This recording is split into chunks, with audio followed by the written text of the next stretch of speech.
nandito kami ngayon sa Gamat Elementary School kasi recognition ng grade 1 na anak ko. Ayan, dito ako. Bumibili ako ng scramble dito kay kuya. Kasi sobrang init. Guys, so bumili ako ng scramble. Diyos ko, inantay ko pa si kuya matapos magbayo. Oh, diba? Ang sarap nito guys. Oh, sobra kasing ano ngayon? Init. No, diba?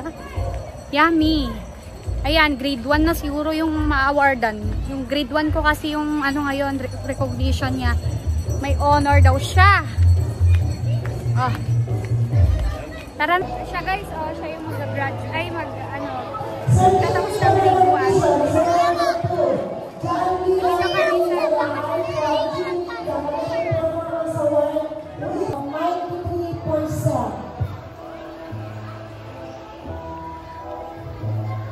And Extra Miller Award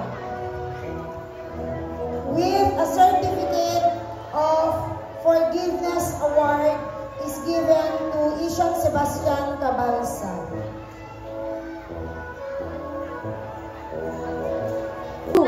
Jillian G. Andres with honors with an average of 90%.